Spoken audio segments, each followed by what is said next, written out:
जय हिंद दोस्तों। हम आपके लिए आज ये उत्तर प्रदेश पुलिस की आगामी परीक्षाओं को दृष्टिगत रखते हुए प्रैक्टिस सेट नंबर 4 लेके आए हैं। और आज के क्वेश्चन बहुत ज़्यादा इम्पोर्टेंट है, जो आपका SSC HSL railway group D अन्य परीक्षाओं में भी लाभप्रद होंगे। हमारा पहला क्वेश्चन है, यहाँ सवाल में कहा गया है ये 20 है और हमने 20 को यहाँ 2 भाग में डिवाइड किया है और इन्हीं दोनों जो भाग हैं इनके जो वर्गों का योग है ये हमें 232 दिया हुआ है। ये हमारा सवाल है और हमें ये दोनों संख्याओं को फाइंड आउट करना है। दोस्तों, अगर सवाल में हमें संख्या का मान निकालना हो और संख्याएं सवाल में दिया हो तो ऐसे केस में हम सीधे ऑप्शन से सवाल को 1 सेकंड में कर लेंगे। यहाँ सवाल में कहा गया है कि 20 को हमने 2 भाग में बांटा है। इस बात का मतलब होगा कि दोनों संख्याओं का योग हमारा 20 आना चाहिए।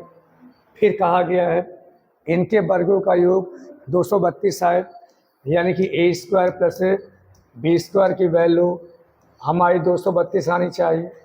हमने पहला ऑप्शन लिया।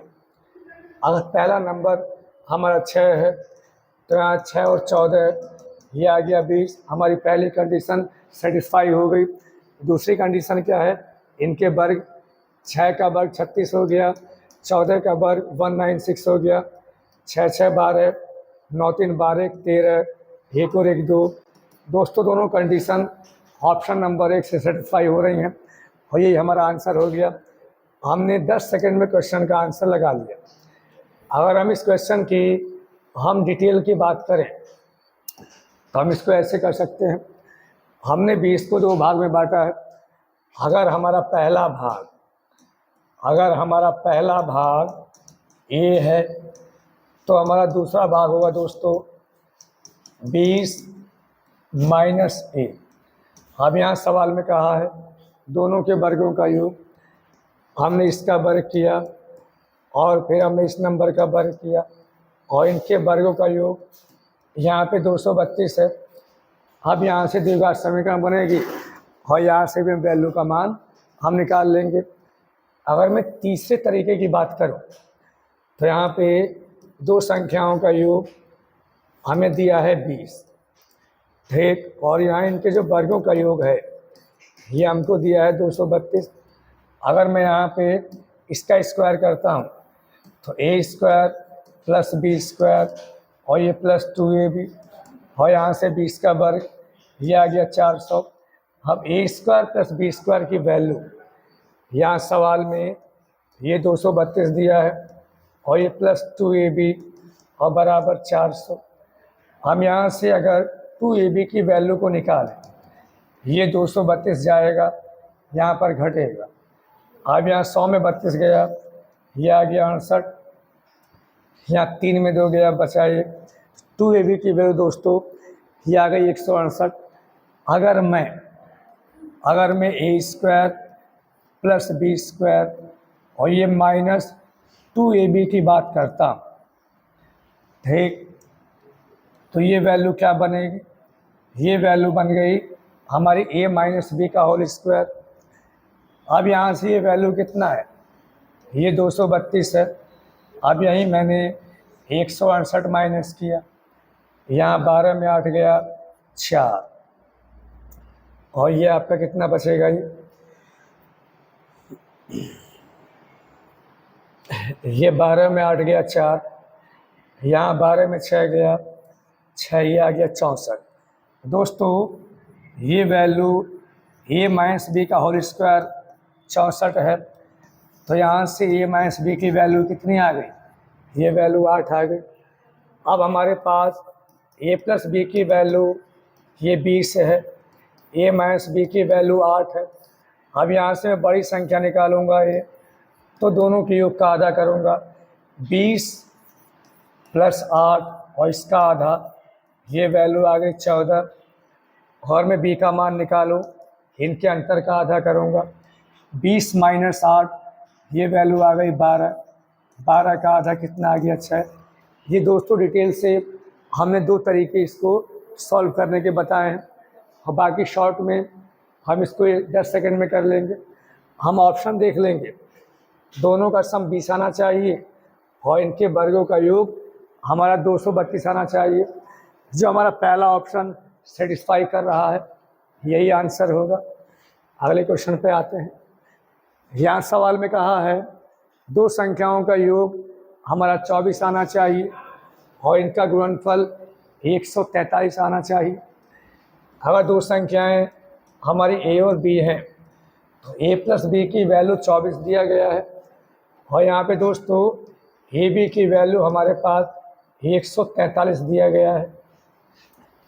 एक बात ध्यान दें दोस्तों, ऑप्शन से ये 2 समीकरण बन गए और इन दोनों समीकरण में जो हमारे नंबर हैं, डाटा है, काफ़ी आसान है। हम यहाँ पर टैली कर लेंगे। 2 संख्याओं का योग 24 है और इनका गुणनफल 143। अब 143 अगर ये नंबर 11 और 13 है तो इनका मल्टीपल कितना आ गया? 143। और यहाँ 11 + 13 कितना आ गया? ये आ गया 24। दोस्तों 11 और 13 ये 2 लगातार हमारी अभाज्य संख्याएं हैं और ये दोनों लगातार विषम संख्याएं भी हैं। तो इसके बारे में नॉलेज हमको होना चाहिए कि 2 लगातार ये अभाज्य संख्याएं हैं। तो ये नंबर आप अपने माइंड में रखेंगे कि इनका मल्टीपल 143 ही आना है। ठीक, अगर इस सवाल की हम डिटेल की बात करें, अब ये नंबर हमको मिल गए। अब हमें इसी नंबर के स्क्वायर का सम निकालना है। यहाँ दोस्तों 11 का वर्ग ये आ गया 121 और यहाँ 13 का वर्ग ये आ गया 169। 9 और 1 10, 6 2 8 और 1 9, 1 और 1 2, तो इनका सम आया 200 नंबर। ये हम लोगों ने एकदम कर लिया। अब यदि मैं डिटेल की बात करूं, यहाँ डिटेल से कैसे करेंगे, तो दोस्तों ये बात हम लोगों को मालूम है, 2 संख्याओं का सम दिया है। 2 संख्याओं का ये हमें सम दिया है 24 और 2 संख्याओं का मल्टीपल हमें क्वेश्चन में दिया है 143, 143। अब दोस्तों एक समीकरण हमें a माइनस बी की चाहिए। ये बात हम लोग जानते हैं, a माइनस बी का होल स्क्वायर जो आएगा वो a प्लस बी का होल स्क्वायर -4ab होगा। अब यहाँ से a प्लस बी की वैल्यू कितनी? 24 है। 24 का वर्ग करेंगे, ये आ गया 576 माइनस ए बी की वैल्यू कितना है? 143। अब यहाँ 4 से मल्टीप्लाई करूँगा, 4 3 12, हासिल लगा 1, 4 4 16 1 17, हासिल लगा 1, 4 4 1 5। अब यहाँ पे दोस्तों ये वैल्यू कितनी आ गई? ये वैल्यू आ गया आपका 4। तो यहाँ से a माइनस बी की वैल्यू कितनी आ गई? हम इसका वर्गमूल लेंगे तो यहाँ से वैल्यू आ गई 2। दोस्तों ये संख्या बड़ी संख्या है। अगर बड़ी संख्या निकालनी हो, अगर 2 संख्याओं का योग दिया हो, 2 संख्याओं का अंतर दिया हो, तो हम डायरेक्ट, अगर बड़ी संख्या निकालनी हो तो इन दोनों के योग का आधा कर दो। 24 और ये 2 26, 26 का आधा 13। अगर छोटी संख्या निकालनी हो तो इनके अंतर का आधा कर दो। यहाँ दोस्तों 24 और 2 का अंतर 22 आएगा, 22 का आधा हो गया 11। तो ये हमारे पास दोनों संख्याएं आ गई। अब मुझे इनके वर्गों का योग निकालना है। 11 का वर्ग प्लस 13 का वर्ग, 11 का वर्ग 121, 13 का वर्ग 169, और यहाँ से हम जोड़ेंगे तो आंसर आएगा 290। ये इस सवाल का डिटेल। अगले क्वेश्चन पे आते हैं। अगला सवाल दोस्तों ये है, 4 क्रमागत अभाज्य संख्याएं हैं जो आरोही क्रम में है। आरोही क्रम का मतलब होता है कोई संख्या सबसे छोटी, फिर उससे बड़ी संख्या, फिर उससे बड़ी संख्या, फिर उससे बड़ी संख्या। ये क्रम दोस्तों हमारा आरोही क्रम होता है।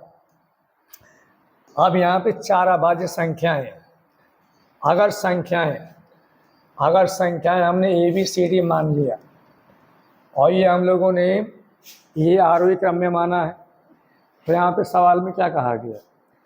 यह हमारे सवाल में कहा गया है पहली 3 संख्याओं का गुणनफल। ABC ये वैल्यू कितनी है? ये वैल्यू 385 है। अब फिर सवाल में कहा गया है कि अंतिम 3 संख्याओं का गुणनफल। अंतिम 3 संख्याएं हमारी ये होंगी। अब यहाँ से हम अंतिम 3 संख्याएं लेंगे दोस्तों, तो ये आएंगी BC इंटू D, और ये वैल्यू कितनी है? ये वैल्यू 1001 है। दोस्तों ये सभी के सभी अभाज्य संख्याएं हैं। सबसे छोटी अभाज्य संख्या 2 होती है, फिर 3, फिर 5, फिर 7, फिर 11, फिर 13।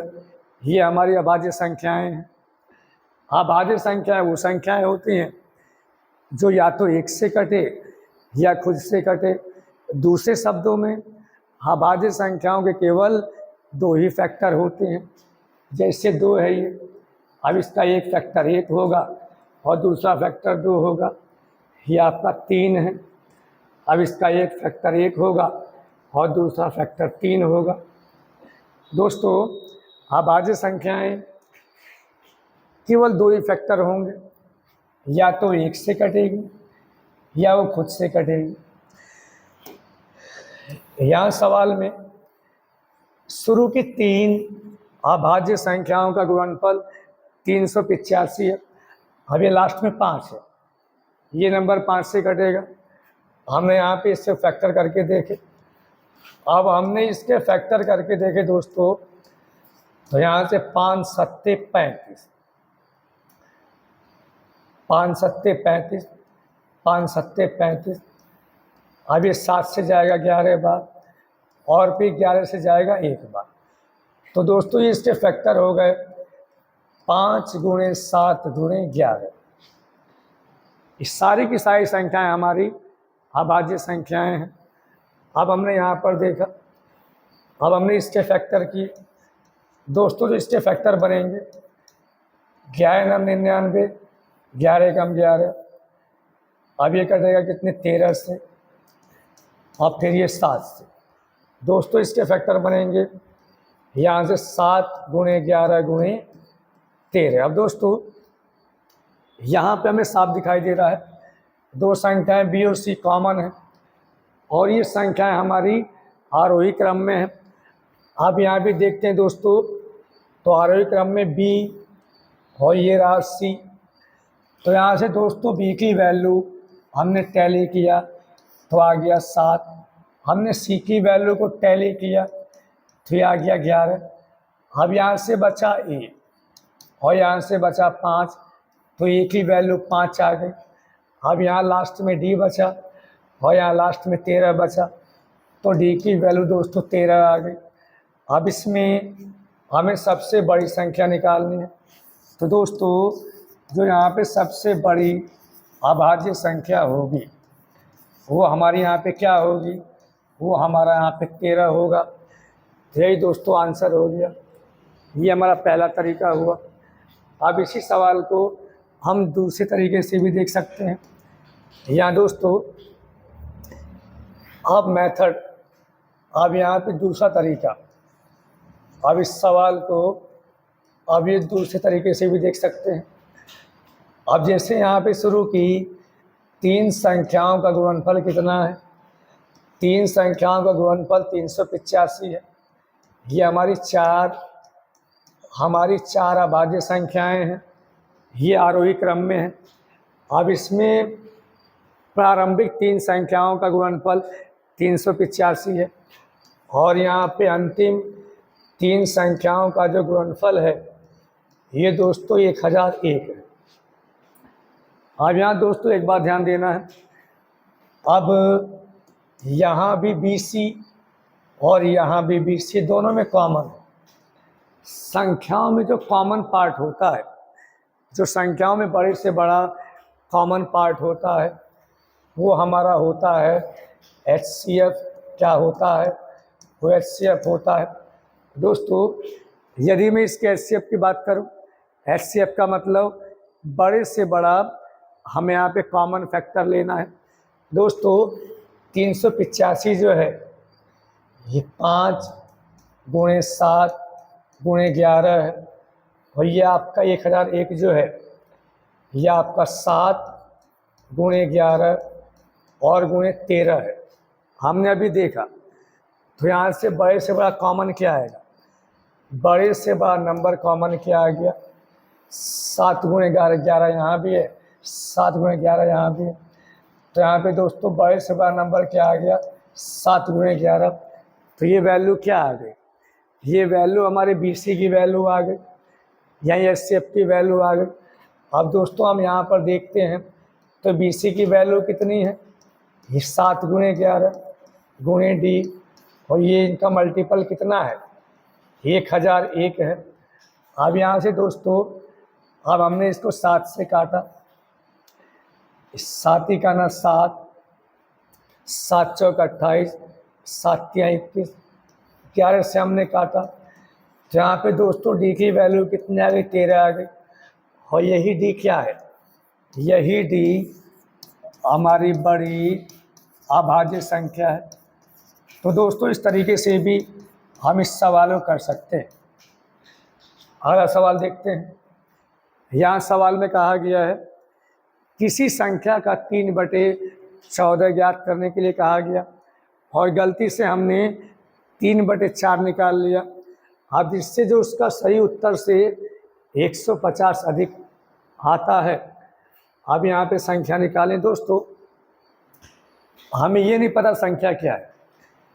अब हमें 3/14 हमें निकालने के लिए कहा गया था, हमने निकाल दिया 3/4।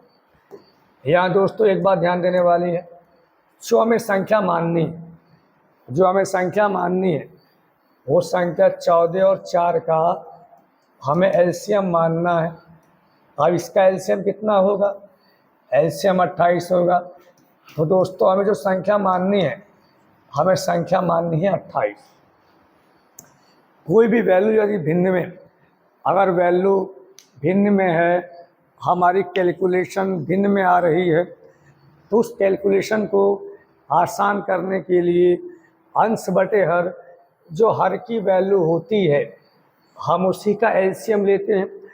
अब जैसे इस सवाल में हमें संख्या माननी है, संख्या क्या माने?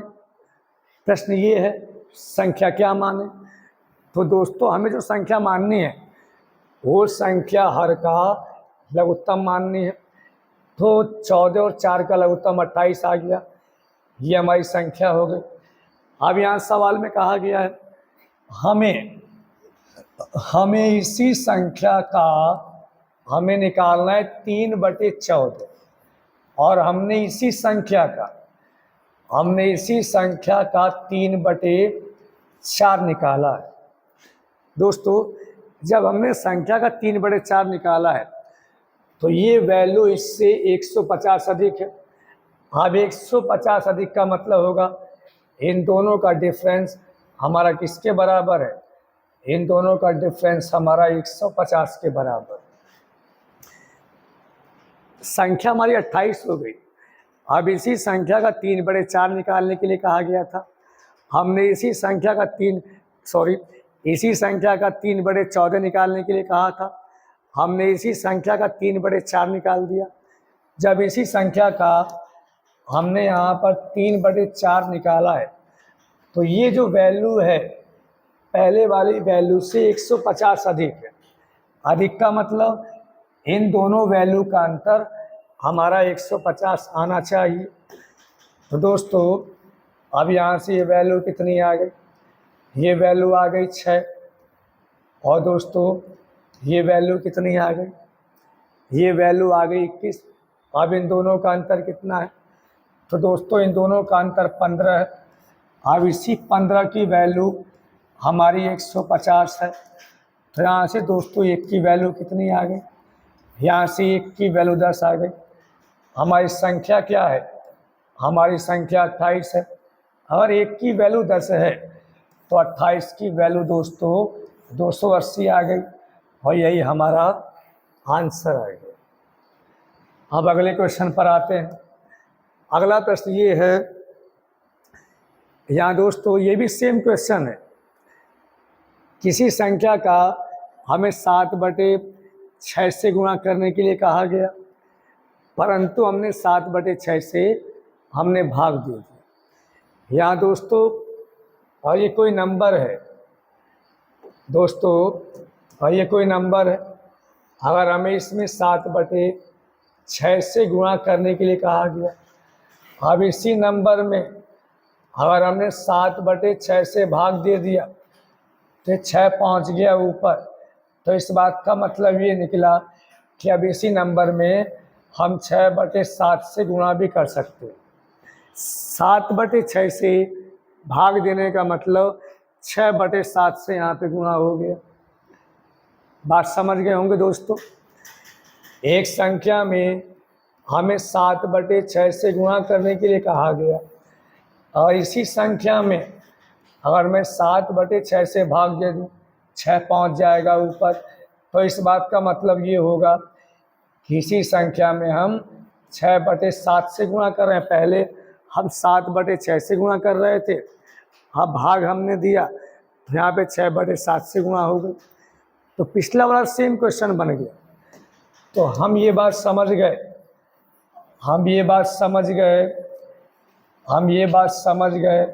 कि अगर हम किसी संख्या में 7/6 से गुणा कर रहे हैं और किसी अन्य संख्या में हम यदि 7/6 से भाग दे रहे हैं, तो इस बात का मतलब होगा कि 6/7 से हम गुणा कर रहे हैं। ये इस बात का मतलब निकलेगा। तो दोस्तों यहाँ भी जो हम संख्या मानेंगे 6 और 7 का लघुत्तम, हमने यहाँ पे संख्या क्या मान लिया? हमने जो संख्या माना है वो 6 और 7 का लघुत्तम माना है। तो ये आपका संख्या हो गया 42। अब यहाँ सवाल में कहा गया है संख्या हो गई 42। अब इसी 42 का हमें 7/6 निकालना है और इसी 42 में या तो आप 6/7 से गुणा कर दीजिए या 7/6 से भाग कर दीजिए, एक ही बात है। तो यहाँ पे दोस्तों ये वैल्यू कितना है? अब ये 39 कम है। इस बात का ही मतलब यही है कि इन दोनों वैल्यू का अंतर हमारा 39 आना चाहिए। अब यहाँ से 7 छक 42, 6 जाएगा ऊपर, यहाँ 6 सत्ते 42, यह आ गया 7 सत्ते 49 और 6 छंग 36। तो 49 और 36 का अंतर दोस्तों आएगा 13 और इसी 13 की वैल्यू ये आ गई 39। तो यहाँ से 1 की वैल्यू कितनी आ गई दोस्तों? 1 की वैल्यू आ गई 3। अब हमें संख्या निकालनी है। यहाँ संख्या 42 है तो 1 की वैल्यू 3, तो यहाँ 42 की वैल्यू कितनी होगी? तो दोस्तों ये आ गया 126 और यही हमारा आंसर है। अगले क्वेश्चन पे आते हैं। अगला प्रश्न ये है, दो संख्याओं का लैसे मैसे का 40 गुना है। दोनों संख्याओं का गुणनफल 1440 है, उनका मैसे निकालना है। दोस्तों ये बात हम लोग जानते हैं, अगर मैसे हमने यहाँ पे मैसे को ए मान लिया तो दोस्तों लैसे कितना है? अब लैसे इसी संख्या का 40 गुना है, लैसे हो गया 40 है। अब ये बात हम लोग जानते हैं, एक फार्मूला होता है, पहली संख्या गुणे दूसरी संख्या बराबर मैसे गुणे लैसे। यहाँ दोस्तों पहली संख्या गुणे दूसरी संख्या बराबर मैसे गुणे लैसे। अब यहाँ दोस्तों पहली संख्या क्या है? अब यहाँ सवाल में कहा गया पहली और दूसरी, दोनों संख्याओं का गुणनफल यहाँ 1440 है। हमारा में से कितना है, ए है, ले से कितना है, ये 40 ए है। दोस्तों ये 0 ख़त्म हो गया, अब ये 4 से कट जाएगा, ये आपका 36 बार कटेगा। ए इंटू ए स्क्वायर बराबर 36।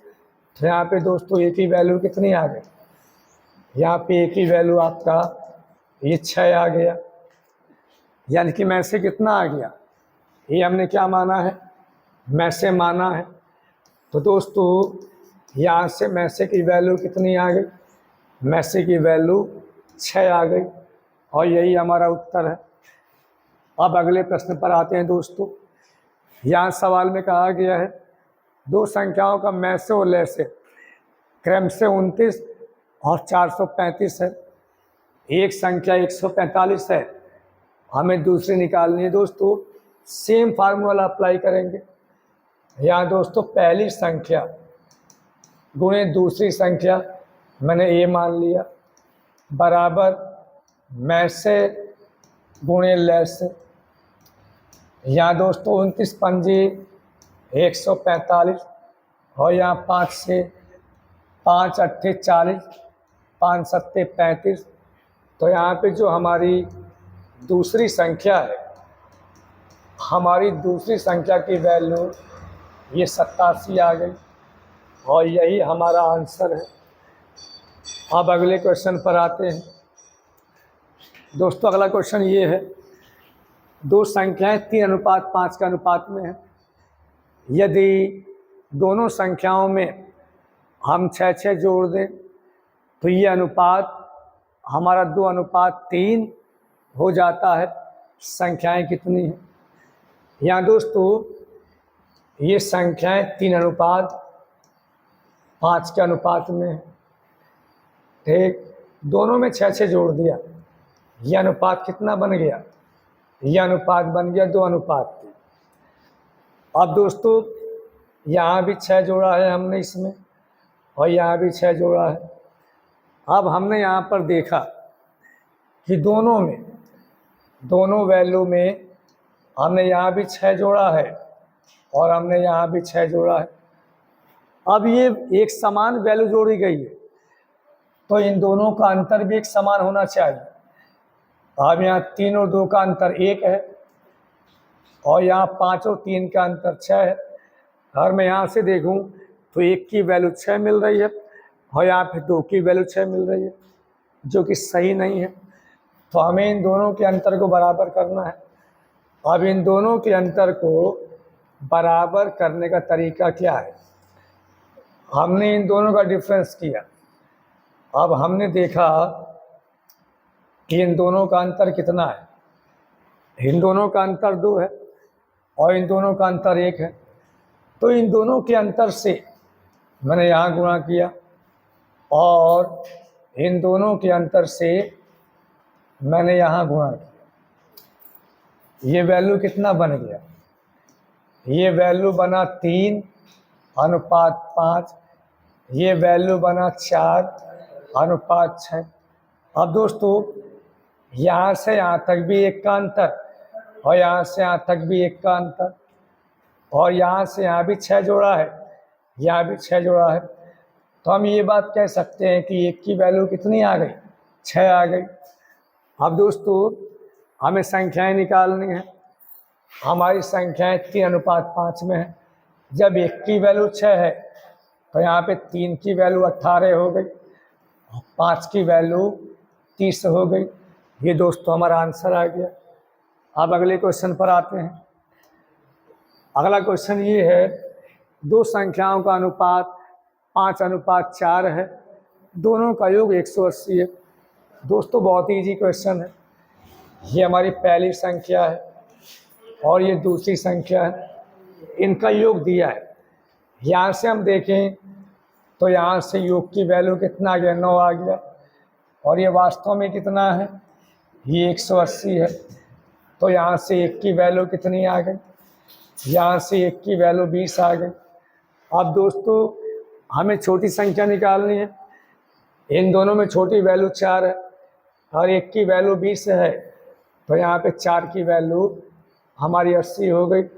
अगर बड़ी संख्या निकालनी होती तो 20 पंजे 100 आ जाता। अब दोस्तों अगले क्वेश्चन पर आते हैं। इसी में हमें दोनों संख्याओं का अंतर निकालना होता, तो यहाँ अंतर भी 1 है, तो वो अंतर भी 20 ही आ जाता। अब अगले प्रश्न पर आते हैं। अगला क्वेश्चन ये है दोस्तों, दो संख्याओं का योग कितना दिया है? दो संख्याओं का योग 84 दिया है, और यहाँ दो संख्याओं का अंतर कितना दिया है? ये अंतर 4 दिया है। अब इसमें दोनों का अनुपात निकालना है दोस्तों। अब इसको सीधे सॉल्व कर लेंगे। Plus B minus B cancel हो गया, यहाँ से वैल्यू आ गई 2u और यहाँ से आ गई 88, तो यहाँ से u की वैल्यू कितनी आ गई? ये आ गया 44। ये वैल्यू हम यहाँ रखेंगे तो v की वैल्यू कितनी आएगी? ये वैल्यू आ गई 40। अब हमें दोनों वैल्यू का हमें अनुपात निकालना है दोस्तों।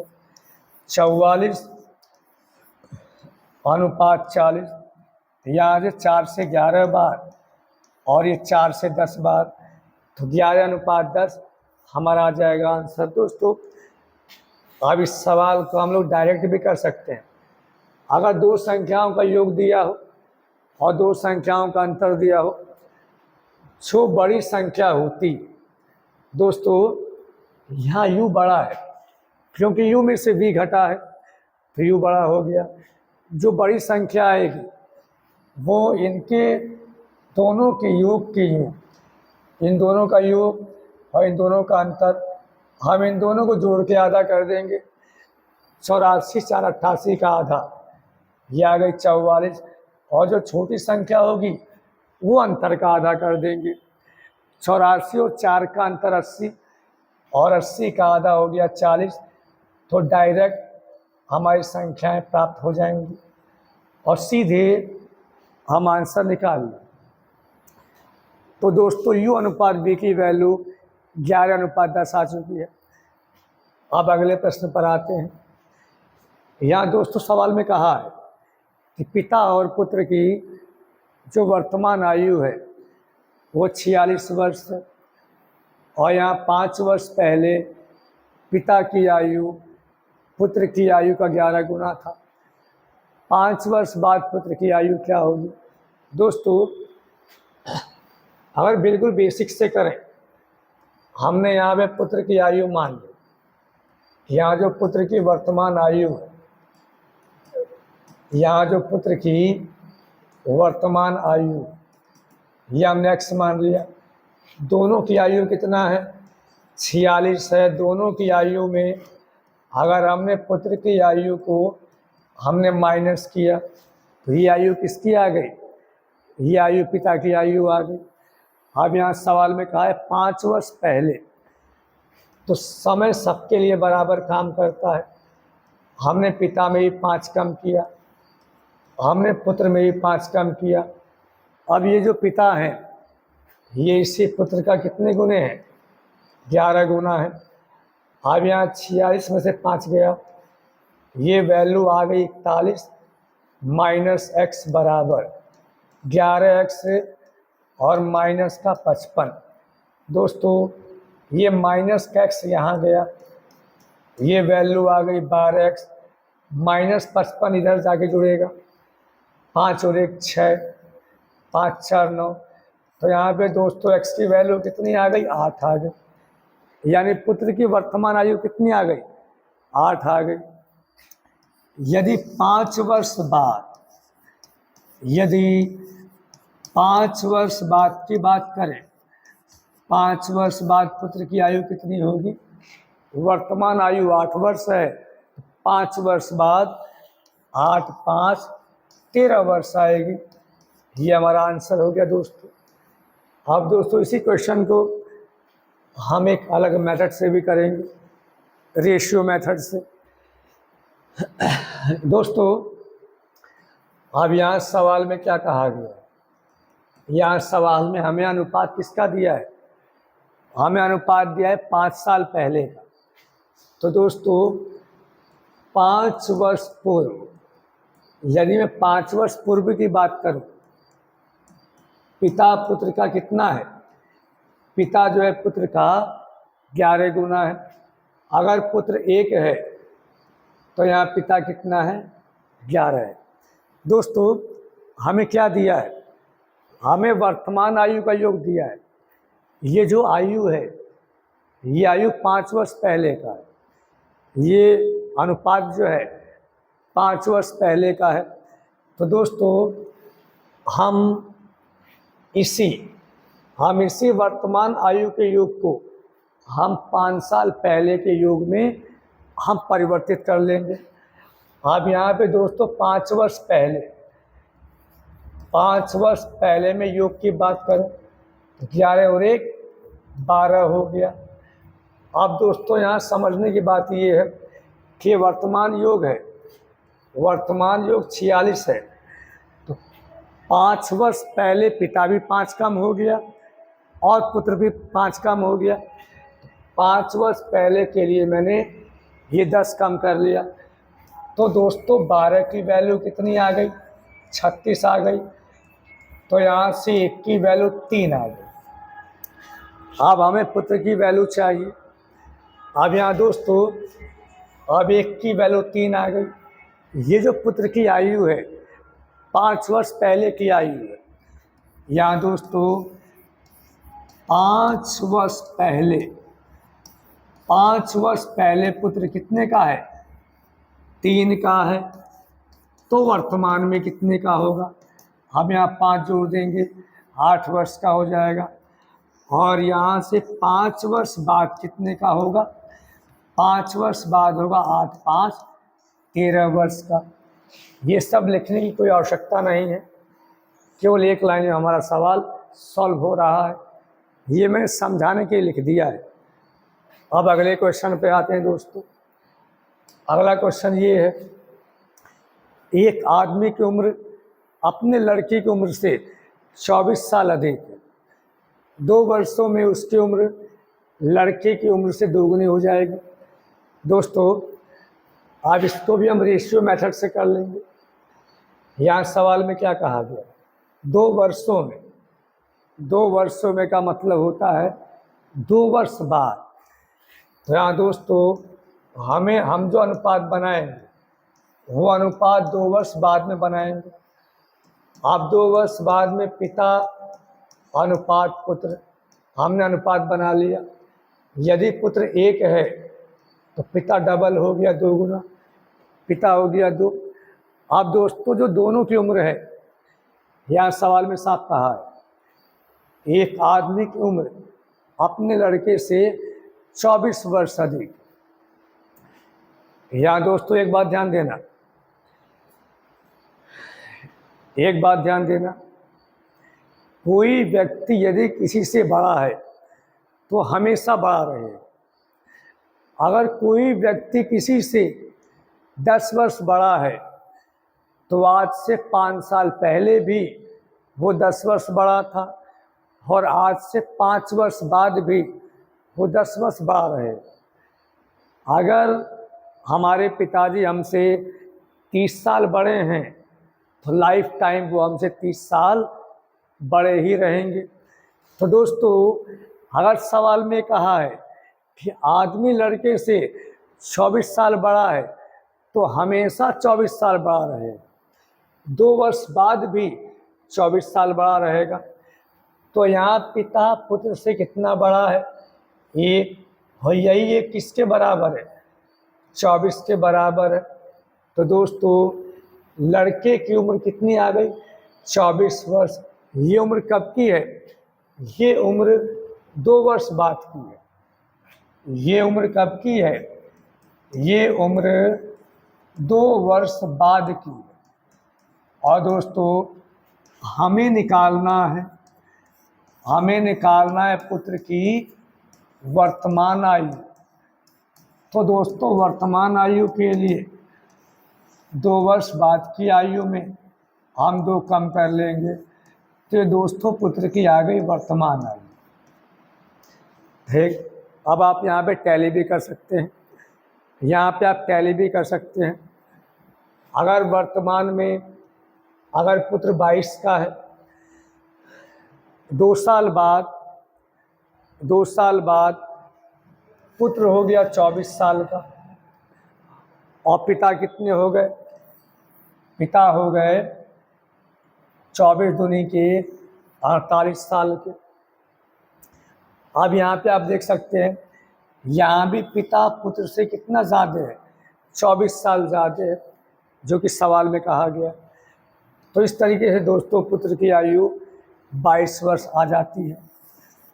दोस्तों आज हमारे प्रैक्टिस सेट में बहुत ही बेहतरीन सवाल थे, आप इनका अभ्यास करेंगे और यहाँ से बहुत कुछ सीखने को मिलेगा। तो आज के लिए इतना ही। जय हिंद, जय भारत।